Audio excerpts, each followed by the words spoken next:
अस्सलाम वालेकुम मेरे समझदार पाकिस्तानी, मेरा नाम रेहान तारिक है और आप मेरा यूट्यूब चैनल और फेसबुक पेज देख रहे हैं। करोड़ों दरूद आका दो जहां नबी मेहरबान मोहम्मद मुस्तफ़ा सल्लल्लाहु अलैहि वसल्लम पर। इस दुआ और इस उम्मीद के साथ इस व्लॉग का आगाज़ करते हैं कि अल्लाह रब्बुल इज़्ज़त इस मुल्क के फैसला साजों के दिलों में समझदार पाकिस्तानियों के लिए नरमी पैदा कर दे। वफाकी दारुल हुकूमत शहर इक़्तिदार इस्लामाबाद में कुछ बड़ा होने जा रहा है और यही वजह है कि ताखीर हो रही है नेशनल असम्बली का सेशन बुलाने में, और फिर उसके बाद सेनेट का इजलास होना था, लेकिन अभी तक ना तो कौमी असम्बली का इजलास शुरू हुआ है और ना ही सेनेट का इजलास शुरू हो चुका है। और डेलिब्रेशंस इस बात पे हो रही हैं कि chief of the army staff समेत तमाम सर्विसेज चीफ्स की मुद्दत मुलाजमत में 2 साल का मजीद इजाफा कर दिया जाए। यानी अभी 3 साल की मुद्दत मुलाजमत होती है, इसको 3 से बढ़ाकर 5 साल कर दिया जाए। ये एक बहुत बड़ी डेवलपमेंट होगी कि सर्विसेज चीफ्स की मुद्दत मुलाजमत को बढ़ाया जाएगा। यानी आर्मी एक्ट में अमेंडमेंट का प्लान है और यह बिल कौमी असम्बली में टेबल किया जाएगा। इससे भी बड़ी बात यह है कि सुप्रीम कोर्ट ऑफ पाकिस्तान के जजेस की तादाद जरा इस बात का दावा कर रहे हैं कि दुगने करने का प्लान है, 2 गुना कर दिया जाएगा। अभी अगर 17 जजेस हैं तो सुप्रीम कोर्ट ऑफ पाकिस्तान के अंदर जजेस की तादाद बढ़ा के 35 करने का प्लान भी जेर गौर है। अभी तक हम 25 की बात सुन रहे थे, लेकिन 35 करने का, यानी पूरी की पूरी दाल ही काली है। दाल में कुछ काला नहीं है बल्कि दाल ही काली। और तीसरी जो इंपॉर्टेंट बात है वो इससे भी ज्यादा खतरनाक है। यानी जैसे जैसे आप आगे बढ़ते हैं वैसे वैसे आपको पता चलता है कि होने क्या जा रहा है। सर्विसेज चीफ्स की मुद्दत मुलाजमत बढ़ा दी, जुडिशरी को आपने कटेल और कंट्रोल कर लिया कि जजेस अपनी मनपसंद के लगाए, और जाहिर है मनपसंद जजेस कैसे लगेंगे इसके लिए कल इजलास होने जा रहा है।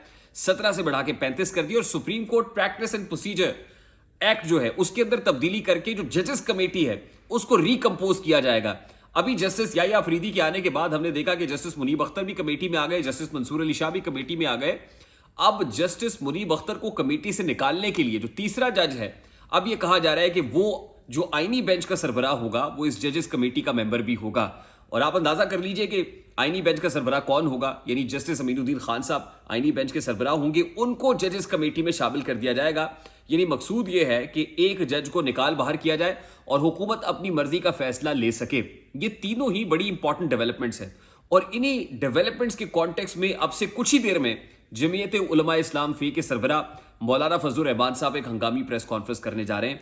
कुछ ही देर में मौलाना फजलुर रहमान साहब भी प्रेस कॉन्फ्रेंस करेंगे और उसके अंदर जमीयत उलमा इस्लाम फी का जो लाहमल है वो बताएंगे, क्योंकि JUI की मजलिस से शूरा का इजलास हुआ, उसके अंदर 26वीं आईनी तरमीम जेर गौर आई, जजेस की तादाद बढ़ाने का मामला जेर गौर आया और जमीयत उलमा इस्लाम फी ने यह फैसला कर लिया कि वो हुकूमत को किसी सूरत इस मामले के ऊपर सपोर्ट नहीं करेगी।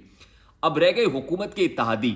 हुकूमत के इत्तेहादी क्या करेंगे? जाहिर है इत्तेहादी वही करेंगे जो इस्टेब्लिशमेंट करने को कहेगी, यानी जो कंसर्न क्वार्टर्स कहेंगे, पावर्स दैट बी कहेंगी। 26वीं आईनी तरमीम करके भी इस हुकूमत को और इस्टेब्लिशमेंट को चैन नहीं मिल रहा, क्योंकि 26वीं आईनी तरमीम में ऐसे ऐसे लीगल लकूनाज आ गए हैं कि जिसके बाद बिल की सूरत में बिल बाय बिल अब उन लकूनाज को कवर करने की कोशिश की जा रही है। उसको कवर करते करते यूं लगता है कि आइन का हुलिया इतना बिगाड़ दिया जाएगा कि मामला सिविलियन गवर्नमेंट के हाथ से तो निकल जाएगा। आज ही इंसदादे दहशतगर्दी एक्ट के अंदर जो तरमीम की जा रही है, अब दहशतगर्दी के मामले पे यानी किसी पर भी दहशतगर्दी का इल्जाम लगाएं और एजेंसियां उसको उठा के ले जाएं, कोई लिखत पढ़ रसीद कोई खाता नहीं है इस मामले का। यानी इंसदादे दहशतगर्दी एक्ट 1997 के अंदर भी तरमीम की जा रही है। यानी एक से बढ़ के एक बिल आज कौमी असम्बली में टेबल होगा और यही वजह है, यही डेडलॉक है जिसके ऊपर डेलिब्रेशंस हो गई है कि इसको करना कैसे और करने के बाद मंजूर कैसे कराना है। इसीलिए नेशनल असम्बली का सेशन भी इल्तवा का शिकार है, खटाई में पड़ रहा है और सेनेट का इजलास भी अभी तक इल्तवा का शिकार है। देखना यह कि आज की कौमी असम्बली के इजलास में इसको पेश कर दिया जाता है, क्योंकि जो एजेंडा आया था बहुत सारी चीजें एजेंडे में शामिल नहीं थी और जिमनी एजेंडे के तौर पे यानी जिमनी बिल्स की सूरत में हो सकता है कुछ प्राइवेट मेंबर बिल्स की सूरत में मामला आए और उसको मंजूर कराया जाए।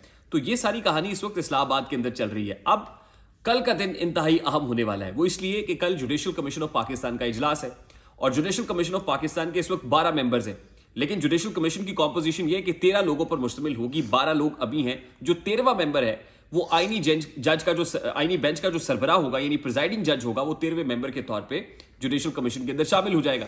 अब इस जुडिशल कमीशन ने फैसला करना है जजेस की तकर्री का भी, कि जज कहां से आएंगे और उन जजेस को कौन लगाएगा। तो जाहिर है जुडिशल कमीशन के अंदर इस वक्त जो कॉम्पोजिशन है उसमें हुकूमत की तादाद ज्यादा है। लॉ मिनिस्टर हों, अटॉर्नी जनरल हों, वो फारूक एच नाइक हों या आजम नजीर तारड़ हों या पाकिस्तान बार काउंसिल का मेंबर हो, तो इस वक्त हुकूमत की जो तादाद है, अक्सरियत है, वो जुडिशल कमीशन में ज्यादा है। यानी हुकूमत जिसको चाहेगी वो उसको उस जज को सुप्रीम कोर्ट ऑफ पाकिस्तान में भेज देगी। ये जो कहा जा रहा है ना कि पार्लियामान को इख्तियार दिया गया है, तो पार्लियामान का मतलब हुकूमत नहीं होता। पार्लियामान का मतलब इक्वल रिप्रेजेंटेशन होती है। यहां पे इक्वल रिप्रेजेंटेशन के नाम पे हुकूमत की तादाद बढ़ा के मनपसंद के फैसले करना मकसूद है और यही फैसले होने जा रहे हैं। उसके अलावा अब वो खबर ये भी मिल रही है कि हाई कोर्ट के जजेस की तादाद के हवाले से भी बात हो रही है, और पर्टिकुलरली जो रोटेशन पॉलिसी है वो इस्लामाबाद हाई कोर्ट के अंदर नहीं थी, अब इस्लामाबाद हाई कोर्ट पे रोटेशन पॉलिसी भी आ गई है। इस्लामाबाद हाई कोर्ट के जजेस को निकाल बाहर करने का प्लान भी है और साथ ही कुछ जजेस की तादाद बढ़ाने का प्लान भी है। उसके साथ साथ एक और इंपॉर्टेंट बात यह है कि जुडिशल कमीशन का इजलास 5 नवंबर को हो रहा है और 8 नवंबर को जस्टिस अमीनुद्दीन खान के अगेंस्ट जो रेफरेंस है वो लाइकली स्केड्यूल्ड था कि उस रेफरेंस को टेकअप किया जाएगा जुडिशल कमीशन में, लेकिन पेशतर इससे कि उस रेफरेंस के ऊपर जुडिशल कमीशन का इजलास होता 5 नवंबर को ही इजलास बुला लिया गया है। और हो सकता है कि जब वो आईनी बेंच के सरबराह लगा दिए जाएं तो वो जो रेफरेंस है या जो शिकायत है उसको भी ताकतवर हल्के कहीं ना कहीं नलिफाई करा लें। यानी जस्टिस अमीनुद्दीन खान साहब के आईनी बेंच के सरबराह बनते ही, और जिस पर आज तंज भी किया जस्टिस मंसूर अली शाह ने कि कुछ केसेस हमारे पास भी रहने दें, आप सारे केसेस आईनी बेंच को ना भेज दें, तो इसका मतलब यह है कि जस्टिस मंसूर अली शाह भी ये फील कर रहे हैं कि वो तो आईनी बेंच के प्रिजाइडिंग जज नहीं होंगे, सरबराह नहीं होंगे, जस्टिस अमीनुद्दीन खान साहब ही होंगे, और वही अमीनुद्दीन खान साहब जो है उनको उठा के जजेस कमेटी के अंदर भी शामिल कर दिया जाएगा। तो मामला अब आहिस्ता आहिस्ता क्लियर होते चले जा रहे हैं। आज ही खास तौर पे पीस कीपिंग के हवाले से जो एक इंटरनेशनल कॉन्फ्रेंस है उसमें chief of the army staff जो है आसिम मुनीर की शिरकत भी हुई है, और वहाँ पे जो इंटरनेशनल डेलीगेट्स हैं वो भी मौजूद थे, और उसमें फ़लस्तीन के हवाले से गज़ा में जो कुछ हो रहा है, लेबनान में जो कुछ हो रहा है, उसके ऊपर तशवीश का इजहार भी किया गया है। तो chief of the army staff जो है आसिम मुनीर की आज बड़ी इंपॉर्टेंट जो ये कॉन्फ्रेंस है इसके अंदर शिरकत हुई है, और उसके अंदर बड़ा ही इंपॉर्टेंट खिताब भी हुआ है जो इंटरनेशनल मजालिम है ख़ासतौर पर इसराइल के लेके, और उसके अंदर जो इसराइल के एलाइज हैं उसके हवाले से। और एक ऐसे वक्त में ये मामला हो रहा है कि जिस वक्त अमरीकी इलेक्शन कल होने जा रहा है, और कल के अमरीकी इलेक्शन से बहुत सारी तवक्कुआत भी वाबस्ता बहुत से लोगों ने की हुई हैं कि वहाँ पे टर्न द टेबल्स वाला मामला होगा, डोनाल्ड ट्रंप आएंगे और डोनाल्ड ट्रंप के आते ही मामला पाकिस्तान की सियासत के ऊपर भी असरअंदाज होंगे और इमरान खान साहब की रिहाई भी हो जाएगी। लेकिन जाहिर है जिस तरह यहाँ की लोकल इस्टेब्लिशमेंट काम कर रही है, वहीं इंटरनेशनल इस्टेब्लिशमेंट अमेरिका के अंदर भी काम कर रही है, और वहाँ की एजेंसीज भी काम करती हैं, वो इलेक्शंस को मैनिपुलेट भी करती हैं।